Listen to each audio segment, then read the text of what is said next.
This movie gets 4 bananas out of 5 according to the NoMoreStickyMonkeys.com website. When Robin Williams was at the height of his success around 1991, there was talk about him playing the first openly gay politician in America, a man named Harvey Milk. Milk was a San Francisco city supervisor who was assassinated in his office back in 1978.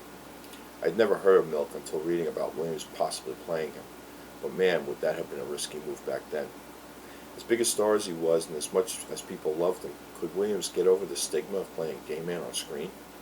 No big actor had ever done it before, because it was assumed it would be the death of your career. Even gay characters in books were often turned straight by the time they made it to the big screen, like George Peppard's character in Breakfast at Tiffany's. So without a big-name actor to play the part, the film was put aside. But time has passed. Robin Williams eventually did play a gay man in The Birdcage. Tom Hanks and Philip Seymour Hoffman won Oscars playing gay men, and Brokeback Mountain laid a trail for Hollywood to follow. Now, young actors would no longer be scared to play gay if the part was right. Harvey Milk's life story was reborn in this environment, and one of the greatest actors of his generation, Sean Penn, an Oscar-winning performer, signed on to play Harvey. And a great director signed on to film this movie, Gus Van Sant. And a very good movie they did make. It's not groundbreaking in terms of bios. In fact, in a lot of important ways it resembles the recent Notorious, The Biggie Smalls story. You start with the assassination and then replay the life through the dead man's words. But it's the story that's told that fascinates you. Penn plays Milk, a closeted gay man from Long Island who lives in Manhattan and has a good job with a big insurance agency. It's 1970, and if discovered, he would surely lose his job. So he has to choose his spots for picking up men carefully. Like the subway, where he meets Spider-Man's best friend, James Franco, playing Milk's eventual partner, Scott Smith. It is the night of Milk's 40th birthday, and he's about to have a full-blown midlife crisis when Smith talks him into moving out to San Francisco, where they can live their life a little more openly. Once in Frisco, they open a camera shop below their apartment in the Greenwich Village-like area called Castro. Frisco was settled by Irish Catholics, St. Francis, and they are not too happy with who's moving into their city. But Harvey's done hiding, and he is certainly done with bigoted storekeepers. So he makes a list of all the store owners who welcome their gay customers, and all those who don't, and through his sheer will manages to get all the unwelcome ones to go out of business. Every little victory like this emboldens him to make a bigger move.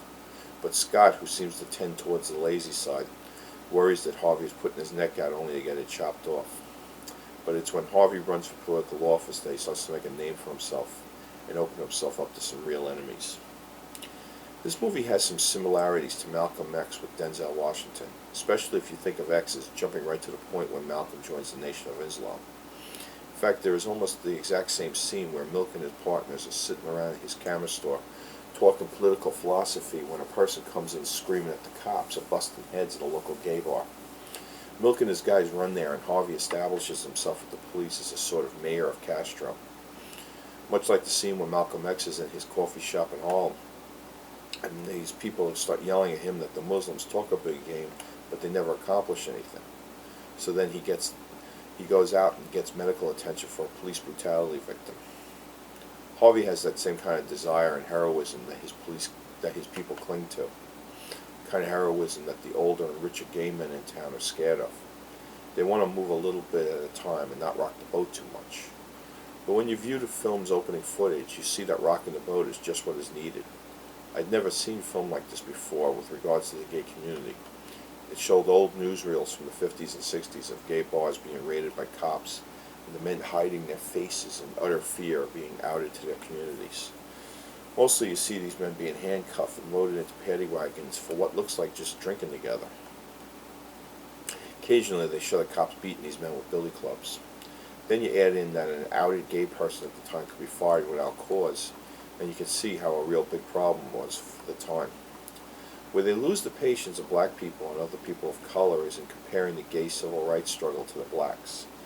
The way some black people see it, a gay man can hide he's gay and get a good job, but a black man can't.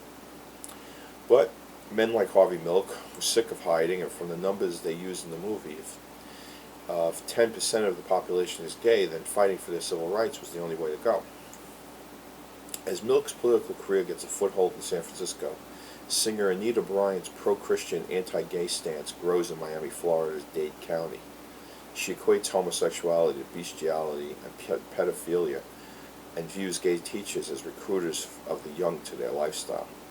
So the movie becomes a political brawl between those who side with Bryant versus those who side with Milk. Kind of Milk versus the orange juice queen, if you will. Sean Penn doesn't surprise you with his acting, but with his good humor throughout. The normally dry and sullen Penn seems to be having a ball playing this outward character. I don't think I've laughed so much during a Sean Penn film as since Fast Times at Ridgemont High. If only he could bring this kind of life to his other roles. And the supporting players are mostly all good. The equally dry James Franco lets loose here as well. And Emile Hirsch is full of energy as budding activist Cleve Jones, the man eventually responsible for the AIDS quilt. Diego Luna is too good as Jack Lira, the one lover that Milk should have avoided. And for like the sixth time in the last couple of years, Josh Brolin shows why he's become one of the great character actors of this era as the painfully straight-laced city supervisor, Dan White. Watching him squirm while discussing a gay rights bill with Harvey in a church just moments after his daughter's christening is hysterical. It looks like his back is about to break from his awkward pose. Ciao from the Predator.